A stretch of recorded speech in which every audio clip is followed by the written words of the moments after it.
Welcome to Bobby Owsinski's Inner Circle. I'm Bobby Owsinski, and this is a show all about music, music production, and the music business. My guest this week is musician, author, and music industry blogger Ari Herstand.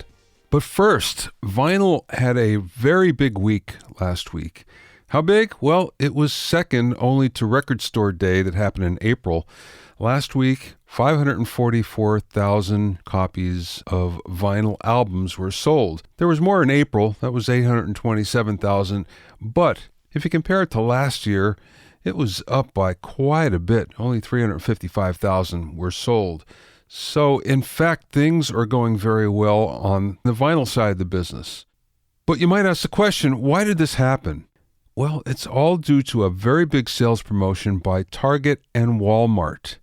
They discounted their vinyl records to $15. And as a result, they had a huge upswing in sales. Just to show you how much, in any given week, 6 to 15% of all vinyl records are sold through the big box stores, which include Target and Walmart. Usually most of the sales come from Amazon and indie record stores. But last week, 42% came from the mega stores, especially Target and Walmart. So now it looks like things are price sensitive here in the vinyl business. This is bound to happen. At some point in time, people would say, well, you know what? I don't know that I want to pay $20 for that, but you know what? At $15, it's a bargain. So you might want to know, what were the top 5 albums sold? I think you might be surprised. Number 1 was Billie Eilish, When We All Fall Asleep, Where Do We Go? Number 2, The Beatles' Abbey Road. Number 3, Guardians of the Galaxy, Awesome Mix Volume 1. Number 4, Queen's Greatest Hits. And number 5, Prince, Purple Rain. So the only brand new release in that top 5 was Billie Eilish. That's been kind of the theme of vinyl. The big sellers are the big hits, the legendary artists from the past, and 1 or 2 or 3 of the big sellers of today. Can't say if that's good or bad, but I'm glad that vinyl continues to sell. It looks like this will be a bang-up season for it, as a matter of fact, because those sales figures didn't include Black Friday, so we'll probably have another good week this week and again around Christmas. So again, vinyl business is still doing very well.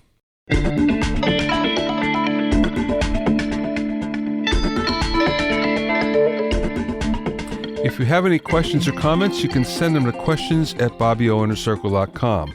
Don't forget about my online courses on mixing, production, branding, and music business success at BobbyOwsinskiCourses.com. Also, get an expert analysis and objective opinion of your songs and mixes as a member of my Hitmakers Club. Go to hitmakersclub.com to learn more.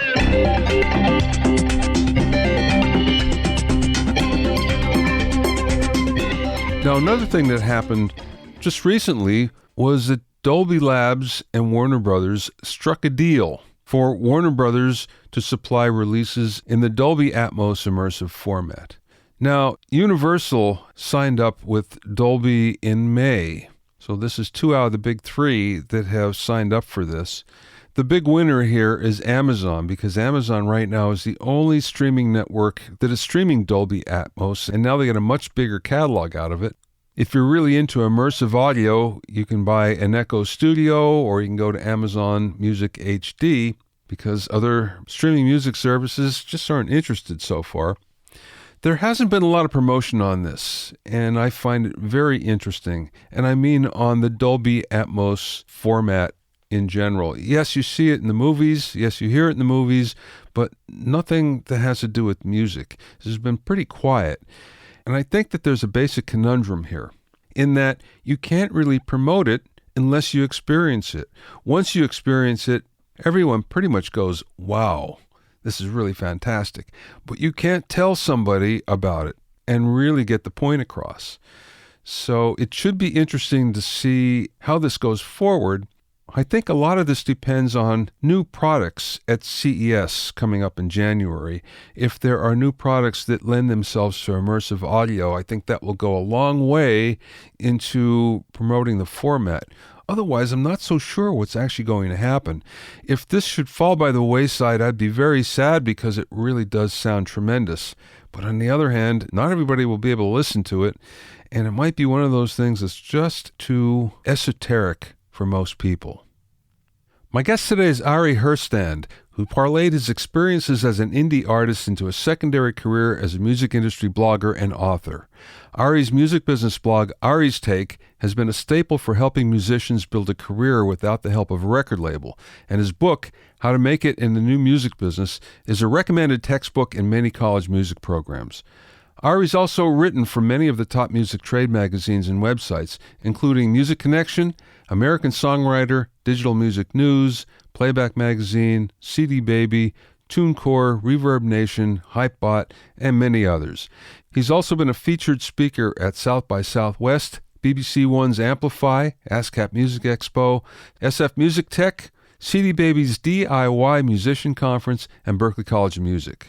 During the interview, we spoke about some of the common misconceptions about the music business, the importance of setting goals, the big thing that most artists get wrong, finding an audience for your music, and much, much more. I spoke with Ari via Skype from his home in Los Angeles.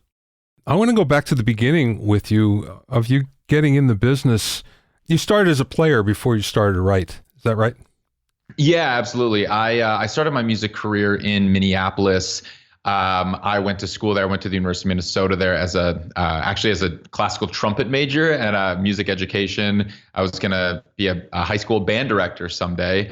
Then I quickly realized that I didn't want to be a band director and I didn't want to play classical trumpet. So I kind of transferred to a music industry school, studied songwriting, music business, and then quickly kind of got in and out of there and started performing around town and started kind of doing it in around the Twin Cities. And then you moved to LA. What brought that on? Yeah, sure. So I was in Minneapolis for about 7 years doing the music thing, and I was kind of growing it, building it on my own. I kind of grew my operation as a singer-songwriter to the point where I was drawing about 800 people to my local shows in Minneapolis, and I was selling out venues kind of all around the Midwest. So I really kind of built it up. I was doing festivals around the Midwest. I was pulling, I probably like maybe 5 states. I was pulling some really solid numbers. I was doing some national tours. But I had this solid foundation in the Midwest. I felt like I had kind of reached my ceiling in Minneapolis. I felt kind of, I didn't really feel like the challenge anymore. And there weren't a ton of singer-songwriters that were doing what I was doing in town. And I was looking to collaborate more, do some co-writing. And the first time I came out to LA, I remember it was January. And I left Minneapolis when it was blizzarding and negative 20 degrees. And I arrived in LA and it was 80 degrees and sunny. And I was just shocked and stunned and couldn't believe that this weather existed anywhere in America in January. And then that definitely was a selling point. But it was also that first trip here, I did a few songwriter nights and showcases and songwriter rounds, and I met so many other incredible singer-songwriters. It was so inspiring. I'm like, this is what I'm looking for. I'm looking to collaborate and be amongst such a supportive, welcoming singer-songwriter community. And so that kind of planted the seed, and it took me another about, I guess, a year and a half after that until I made the move. I had the same experience. I came out here right before Thanksgiving, and we had 9 straight months of beautiful days. And I remember 75 degrees, spending it on the beach on Christmas and just thinking, I'm not going back. Exactly. I mean, right. I just I couldn't believe that people chose to live in the tundra when this existed here. But, I didn't have a say. I was born into it. My parents raised me there. But then once I discovered that this weather exists in LA, I'm like, yeah, not going back. Yeah, right. So tell me how you get into writing. Yeah. So when I was in Minneapolis, I built my career. Let's step back. When I went to this music industry school to study songwriting and music business, this was right around 2005.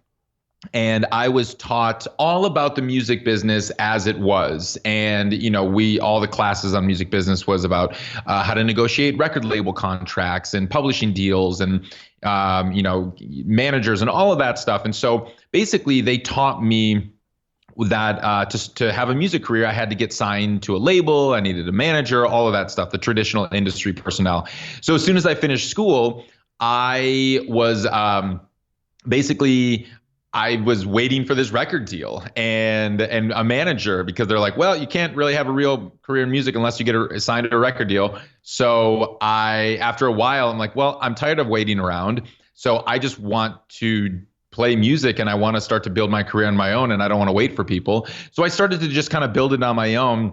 And it got to a point where not only was I selling out venues, I was getting songs placed on TV shows. I was charting on iTunes. I was making some significant waves where the musicians around me in Minneapolis initially, and then as I was touring colleges and high schools and festivals, a lot word kind of spread that I was kind of doing this on my own. And so if you had questions about the music business, go ask Ari, because he's kind of doing it and he gets back to you. And so that was the thing where people started sending me messages from all over the country asking me just basic questions. Oh, how'd you get that song and TV show? Or, oh, hey, we have this deal with this club. Is this a good deal? Or I can't get a response here.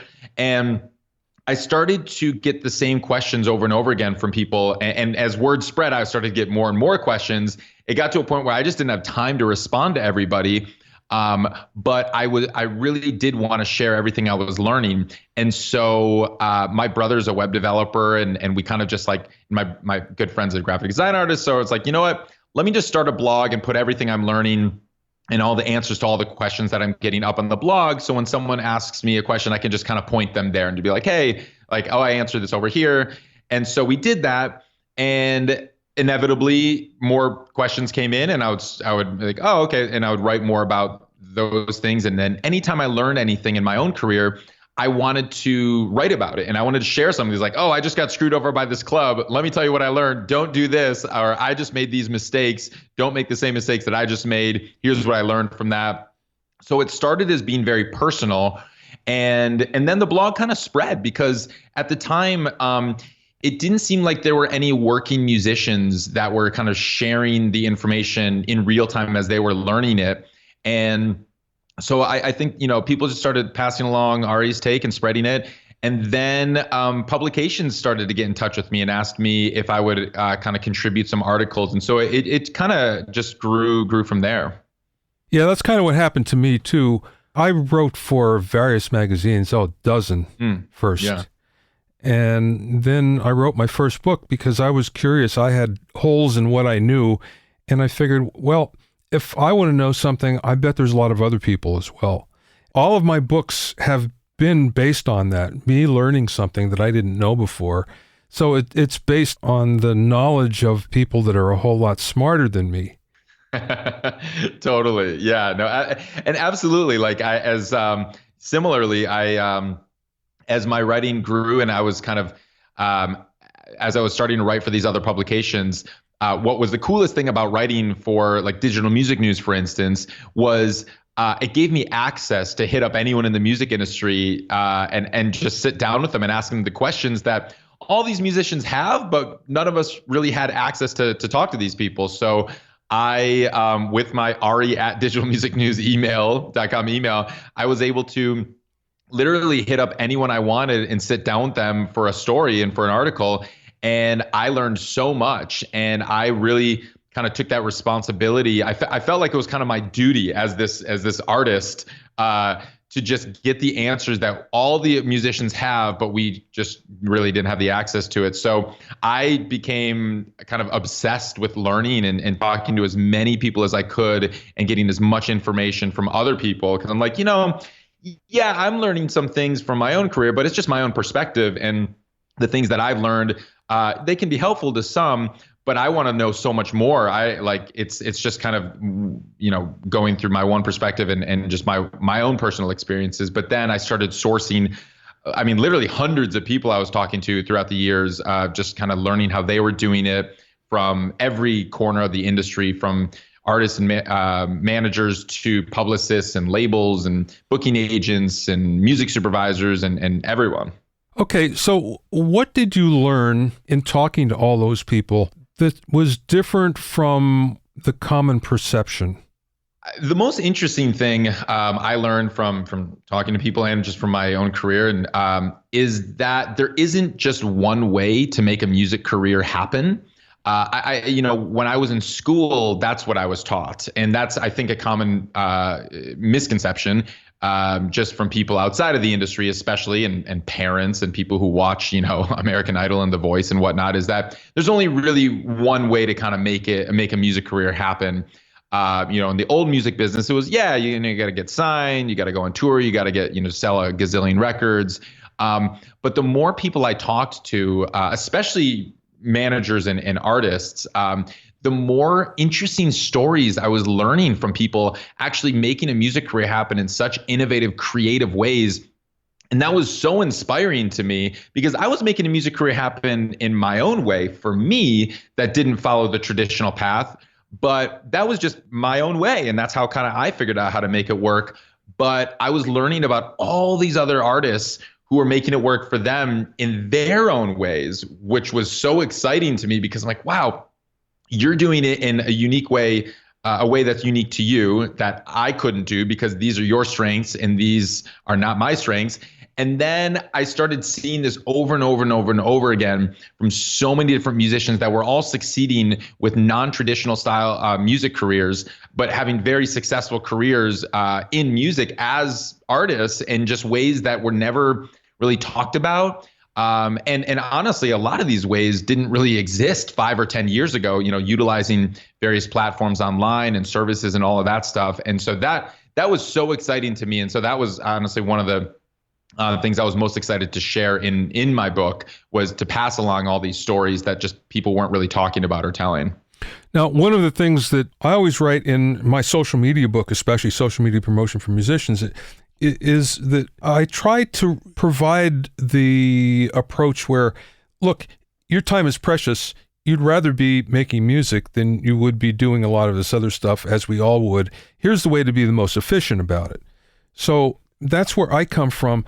That being said, do you find that all these various ways that people are approaching it, how labor intensive are they? Sure. So it varies, of course, based on their objectives, their goals, and the platforms they're using. So it all varies. But the thing is that I found from all the successful musicians that utilize a platform in a way that can actually generate revenue and enhance their careers, is the ones that do it successfully are the ones who enjoy doing it. And so, whenever musicians kind of say, oh, well, what social platforms should I be on, and how should I operate on social media, or what things should I do? I first say, I don't know, because it all depends on what your goals and objectives are, but more so it also depends on what your strengths and weaknesses are. For instance, in LA, a lot of my friends are kind of YouTubers, Instagram musicians, that kind of stuff. A few years ago, when the YouTube musician thing was a big thing, kind of 2011, I teamed up with a couple of YouTuber friends of mine and like, all right, let's do a collaboration video. And I'm like, man, YouTube is so hot right now. People are making careers happen on YouTube. Let me see what this is all about. So I teamed up with a couple of my YouTuber friends. We made a video, and I went through the whole process with them. They were guiding the process. They were the ones who had millions and millions of views and hundreds of thousands of subscribers and all that stuff. And we're like, this is gonna be great for me. We teamed up. We did a collaboration video, and I saw what it took for them. It was like a full-time job. I mean, we did a whole week's worth of stuff by getting in the studio, recording the song, doing the video, editing the video, sourcing all the things we needed to do, on, and then putting the video out. And they did that every week. And I'm like, I don't want to do that. That was not inspiring to me. I did a few of them. I'm like, this is not fun for me. I don't really like doing this. I don't really want to do this. I love performing, and I've built my career doing, touring and performing and sync and all of that stuff. And the cool thing was they didn't want to tour or perform live. They loved doing the video thing. And so I'm like, wow, well, this is really interesting because you love doing this. This works for you. You built an amazing career doing this.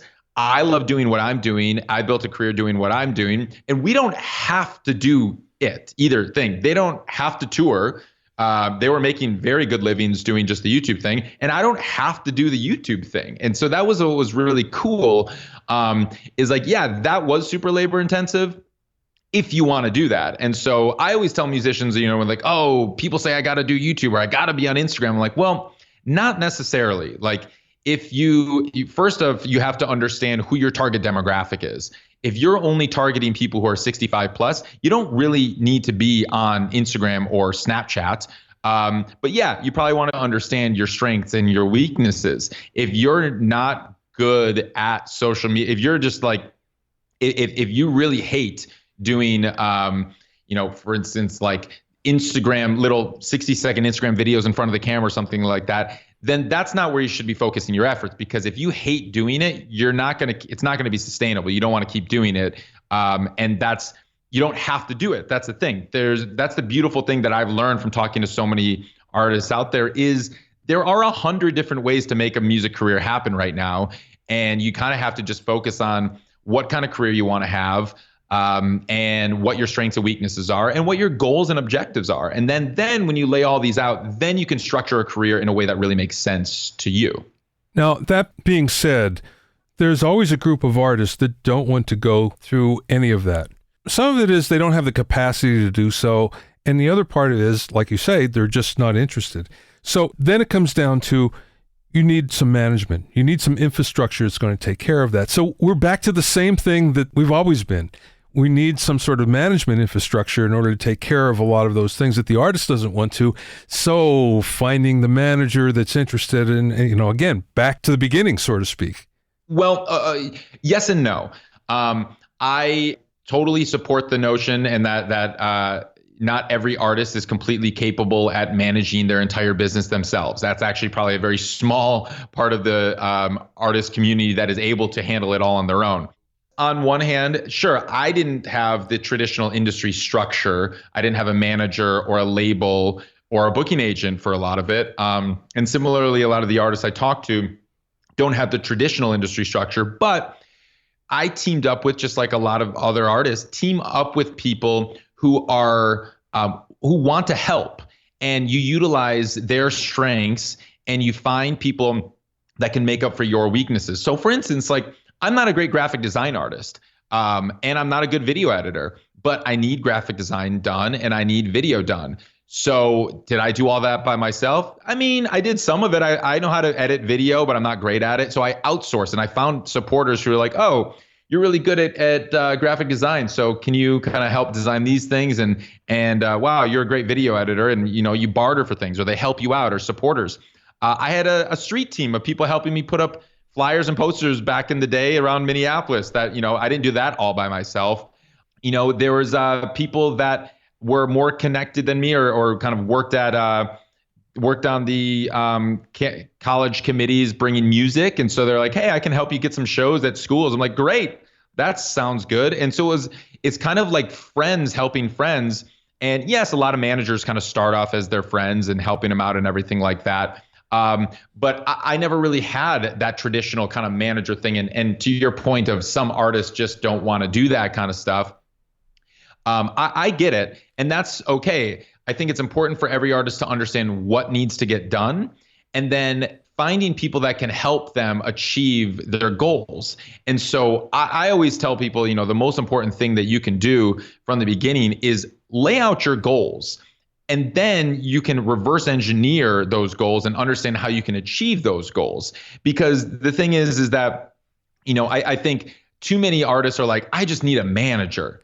And I'm like, why do you need a manager? They're like, well, I just need a manager for my career. I'm like, yes, but what is your real goal? What's your ultimate goal? Your ultimate goal is like, oh, well, I want to go on this tour and I want to open for this artist. I'm like, okay, so your goal is not get a manager. Your goal is you want to go on this tour and you want to open for this artist. So let's talk about that. Okay, so pick that artist. You say you want to open for this artist. All right. So does this artist have a tour planned? Okay, let's check it out. Do they have an opener announced? Who's their manager? Who's their representation? Okay, let's get their emails. Let's talk about how we can get in touch with them. So it's once you really break it down, I think artists use the crutches of I just need representation and that'll solve all my problems. That's inaccurate. You really need to lay out what your real goals are. And people are like, well, if I had a manager, I could get songs on TV shows and he could pay me some money. I'm like, all right. So your real goal is you want to get a song on a TV show. Okay, which TV show?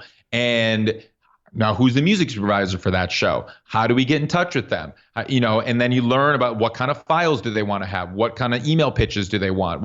So there's all these different steps. And yes, these are a lot of jobs that if you do have representation, managers can do a lot of this stuff. But at the same time, artists can do a lot of this stuff as well, or their friends can do it. And so I think the thing is like, I learned the hard way. Early on in my career, every year my goal was to get a manager. I was just like, I really need a manager. And then after a while, I'm like, I wasn't sitting around waiting for one. I was making shit happen. So I'm like, after a while, I'm like, wow, I have a more successful music career right now than many of my friends who have managers. And I don't have a manager. Now, I know I'm unique in the sense that I can handle a lot of the business on my own, and I see a lot of my friends that struggle with that stuff as well. And so I absolutely understand that there is a place for managers in the industry and that they can be incredibly valuable. But the other issue is that a lot of artists don't have managers, don't know where to find them, and there are no managers that really are interested in representing them right now because they don't have a business to represent. And so until you have a business that you can pay your manager a commission, it's going to be a really hard time to just find a manager that's going to solve all your problems and like make your career happen for you. So you really have to get your career to a point first. And whether that's going to be with a traditional infrastructure or you're going to just find friends and source friends and favors, ask for favors from friends. But I think every artist, regardless of how capable they are at the business, can set up goals for themselves on what they would like to achieve with their career.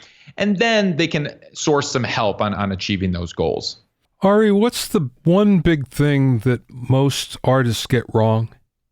Let's see. The biggest thing that artists get wrong is that kind of playing off of what I was just talking about. I think a big thing is that they need the traditional formal industry support to have a successful career.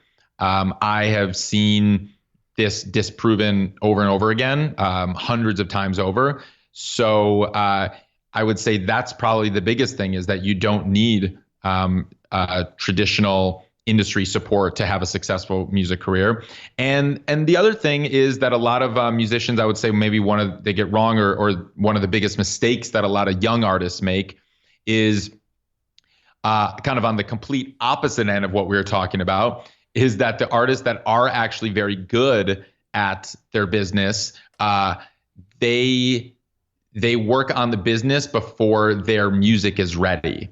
And so I think it's a blessing and a curse that the industry right now is so open and that there aren't many gatekeepers. Everyone can get their music on Spotify, whether you're Beyonce or whether you're me or whether you're in a dorm room and you just picked up a guitar last week. It's all the same platform. It's all, you don't need to convince the record store to put your record in there and to buy it or to sell it for you. And so that kind of convinces some musicians that they are ready and they can do it when they're not ready. And so I think, that's a big mistake that a lot of musicians make in that they try to start their careers before they've actually grinded it out, shedded it out, cut their teeth, and they're trying to make a career happen when their music is just not ready, and they really should be writing 100 more songs. Yeah, you're right. What's the biggest mistake that you've made? I would say that was my biggest mistake. Early on in my music career, my first album, I put out and it had 12 songs on it. Why did it have 12 songs in it? Because those are the only 12 songs that I had written. And I'm a singer-songwriter. So songs are something that's important to my career. That was a mistake. I should have written 100 songs and then picked the best 12 or 10 or something and put that out. So I listened back to my first album. I'm like, man, that's not very good. I can't believe that I was really pushing and promoting this like I was. And I was wondering why people weren't really paying attention. And I thought it was great at the time, but I didn't have anybody telling me that it wasn't great. And I also didn't have anyone telling me that I should go back to the drawing board and write 100 more songs. I wish someone had told me that. I wish they'd be like, Ari, these are really good. They're okay, but I think you can do better. Why don't you go write 5 more songs and come back to me? And then I come back and I'm like, great, go write 5 more songs and 5 more songs. And so, I think that was my biggest mistake early on, and why it took me a long time, or a lot longer than it could have, at kind of developing a real career. And I felt like, it was really working uphill a lot of the time, was because my music was not ready early on when I thought it was. And so that took me years of kind of learning and figuring it out and getting used to and understanding that, oh, yeah, I guess the music is the most important thing. And even though I think it's ready and it's great, it may actually not be. And so that's something that, I've learned the hard way. That brings up a point, though. I've always felt there's no such thing as bad music, from the standpoint that there's always an audience for something. Mm-hmm. And I always felt that there's music that I absolutely hate, and I cannot understand why there's an audience. There's rabid fans for various genres. I feel like that. Now, I understand that you can learn something from every genre and every hit regardless, but that being said, I don't enjoy a lot of music, and I can't understand the following that they get. Sure. So therein lies the problem, in that there is an audience for everything, but the hardest thing is to find that audience.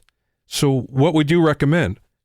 Sure. Okay. So to clarify, it's not that the music that the artists are creating quote unquote bad music, or that there's good music and that there's bad music, because that's all incredibly subjective. That's why I like to say they're not ready yet, and that the music is not ready. And what does that mean is because, yes, the music that you may not care for and you can't understand why there's an audience, that may be true for the superstars of that genre, or that may be true for the garage bands of that genre, or the acts that are just started last week, because that just may not be your bag. That may not just be something that you dig, and that's okay. Same with me. There's some kind of music that I can't really get into, and that's okay.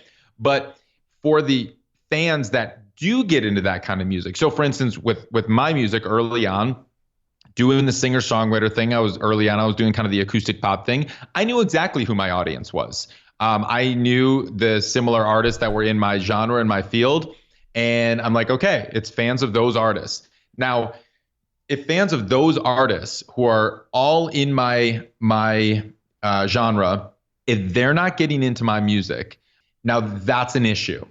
And if I can identify the similar artists that are very similar in my realm, and these are the artists who I'd like to tour with, who I'd like to, there weren't Spotify playlists when I started, but you could hear your songs alongside their songs on a Spotify playlist or on a Pandora station or on the radio or whatever. Now, if the fans of those artists are not connecting, that's an issue. And so maybe your music is just not ready yet, in the sense that you gotta, maybe it's your songs aren't quite there yet, meaning your songs could be better. They're used to a certain level of quality, and your songs have not reached that threshold where they are affecting them in the same way that the other artists in your genre are affecting them. And so it's a level of quality that maybe it has to do with your songs, maybe it has to do with your technique, your voice, your playing, your recording. Oftentimes, artists will send me their recordings, and they'll say, no, like I don't understand why this isn't working, and they send me their business plan. I'm like, yeah, your business plan looks good, and I listen to their music. I'm like, I understand why people aren't connecting. It's your recording quality is the mix is just not up to competitive standards. So maybe a fan doesn't know why they're not connecting with that song, but a trained ear knows why. And I listen to it. I'm like, I know why people aren't connecting with this. And like, who mixed it? Like, well, I just did. And I kind of did it a mix. I'm like, okay, well, your mixing expertise is not quite there yet. And maybe you can spend 1,000 more hours, 10,000 more hours learning how to mix, Or you can pay a few $100s a song and have a professional mix this, and then your mix will be up to professional standards and really up to the standards that the fans in this genre expect. And so that's like what I think a lot of artists need to identify. And it's hard for a lot of artists, but in this era where it is the DIY world and that anyone can write, record, and mix, master, and distribute from their bedroom, there's no one really telling them that it's just not up to those competitive standards. No, I certainly agree with you. But the interesting point here is we all think that our music sounds like another artist. Mm-hmm. But frequently what happens is you get a fan that will say, you just sound like fill in the blank, which then you go, wow, I don't think that there's any similarity whatsoever. Sure. So, you still have that where you go, okay, I don't hear it, but other people hear it.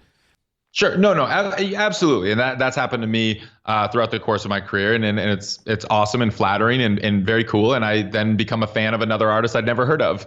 And that's cool. So yes, I mean, there's a lot of different ways to kind of seek out and find your fans and see who's going to get into your music. And that's why oftentimes I encourage artists to actually send out surveys to some of their fans and supporters. And that's one of the questions is, who does this remind you of?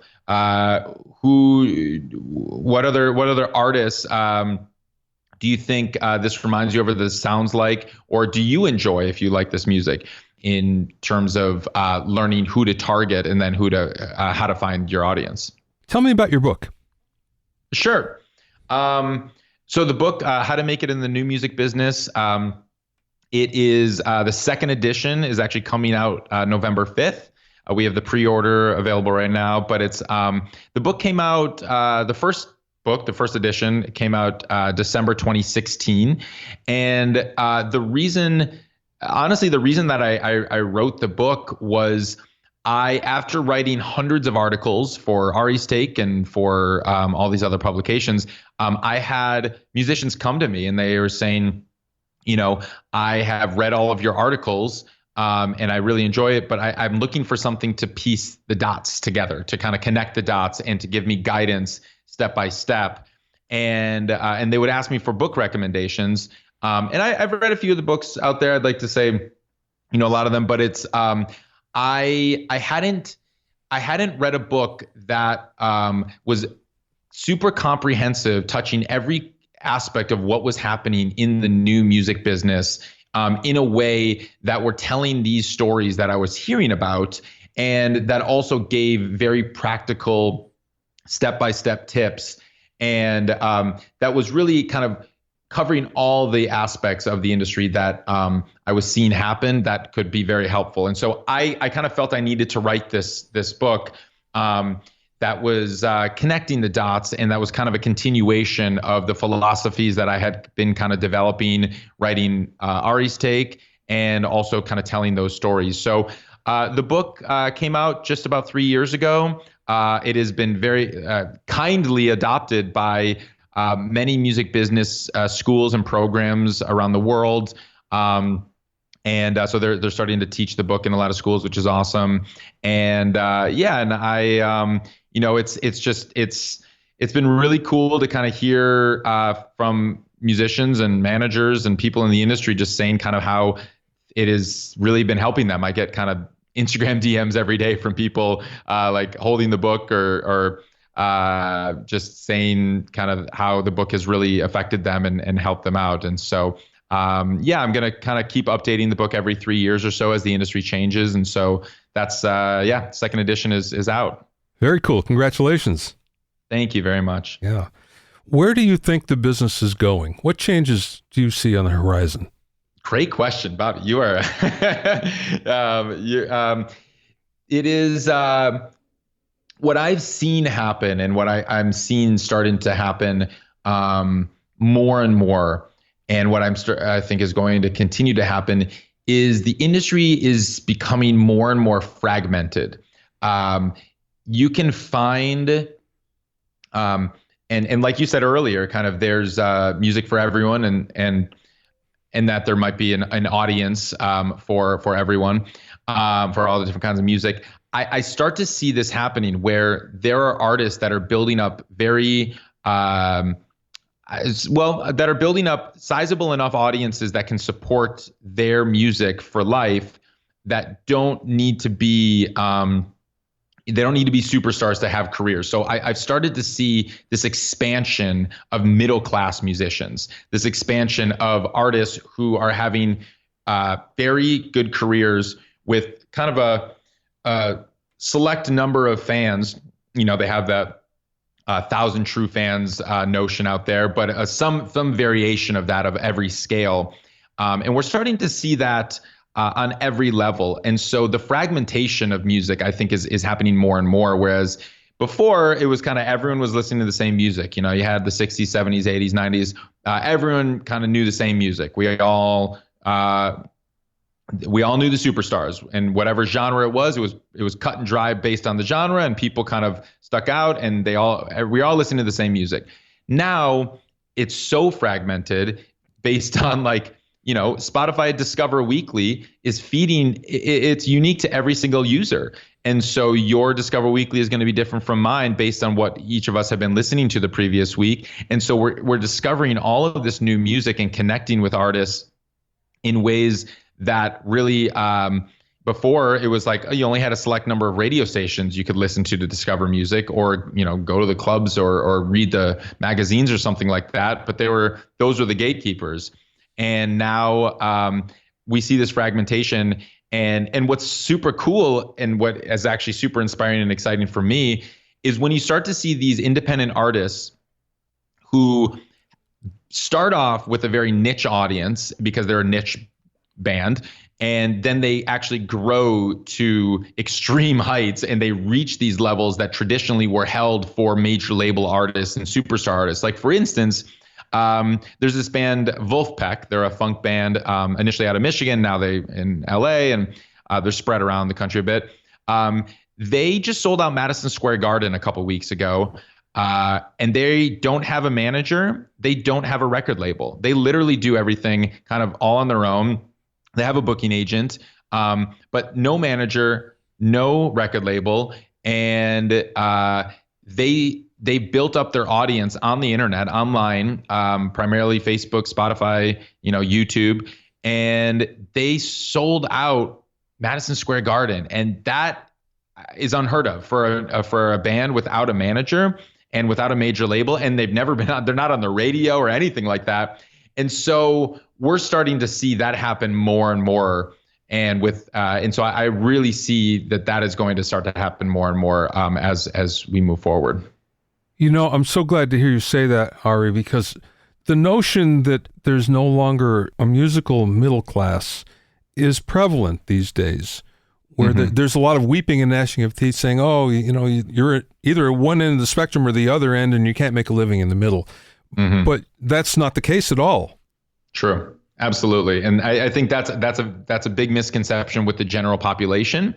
And I think that's something that a myth that I've been trying to dispel in my book, and then also in all my writings, is and that's why I try to highlight all of these stories of middle-class musicians, because I have seen it. And, you know, it may not seem super glamorous to some people. For instance, like, you know, there's a couple friends of mine are street performers, and street performing has been around forever. And so it's like, that's something that everyone can kind of understand when you're like, oh, they're street performers. I know what that is. It's like, yes, but do you realize that they have kind of figured out how to make $100 an hour street performers? Like, whoa, wait, that's possible? And I'm like, yes, but let me take that a step further for you. That artist that you see perform on the Santa Monica Pier right now, guess what? She currently has 3,000 people watching her performance right now. I'm like, I see 7 people in front of her. It's like, yes, but those 3,000 people are on Periscope right now, and she is monetizing this with the PayPal.me button and monetized internally on Periscope, and she is going to make probably $1,000 this evening, and you only see 7 people in front of her. And you're like, wait a minute, that's a thing? It's like, absolutely, that's a thing. And so it's kind of I'm seeing more and more of these artists that are figuring out how to find their audience in unique ways, whether it's on Periscope or whether it's on Facebook or Instagram or Spotify or Patreon or wherever, and then monetize that audience and grow with them and actually kind of have very successful careers in the sense that they're making livings then and they're happy and they are middle-class musicians and they really love and enjoy what they're doing. And they don't allow the industry to dictate what success means to them. They're like, well, hey, I'm doing what I love. I'm making a living. I'm happy. So I feel like I'm successful. And I don't need an industry person saying because I haven't gotten 100 million streams on Spotify that I'm not successful. It's like, I think I am successful. I have a career. I have a fan base. I can pay my bills and I love what I do. Yeah, making a living is a new success, as they would say. Absolutely. I fully agree.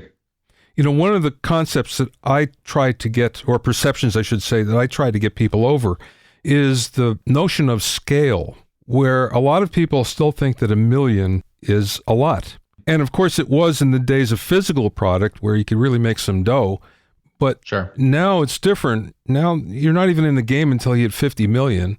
And really we're talking 100 million, where then it begins to feel like a hit. And I'm trying to get that notion over every time I speak somewhere or write something, the fact that, look, you have to scale everything up because that's what we have to deal with these days, you know, online. Well, yes, in the sense that I think it's important to understand the metrics that we're talking about. So 1 million, but 1 million what? And so if it's 1 million streams, then yes, absolutely, you know, that's only going to pay $5,000 or so, or maybe even a bit less. But if we're talking 1 million YouTube views, that's actually going to pay a lot less. But if we're talking 1 million Patreon supporters that are averaging $5 a backing, they're like, well, actually, that's gigantic. Yeah, right. That's great. So it really matters. We really have to say the metric of what we're talking about here. And you know, 1 million tickets sold. Well, that's incredible, and that's success at every scale and at every level, and that's superstardom right there. So. Yes, when we're looking at streams, sure, 1 million streams is not equivalent to 1 million sales, but I think there's also the idea that what we have to remember, and this is why I fight back when people are like, well, you know, I got 7 million streams, I only got paid $1,000 or whatever, and that was like from Pandora or something like that. I'm like, okay, but we're in a new era. And let's talk about Pandora. When you look at that, it's radio, internet radio. And it's like, okay, 7 million sounds like a lot. And when you're like, wow, 7 million sales and previously would earn me $70 million. It's like, well, okay, but this is radio. And it's not, if you think about 7 million, that's 7 million ears, 7 million people that have heard your song on radio, and you break it down like that. It's like, okay, traditionally, what does that mean? Well, let's take like KCRW in LA, NPR affiliated radio station that gets 550,000 weekly listeners. So now we're looking at listeners. So that's just over 500,000 listeners.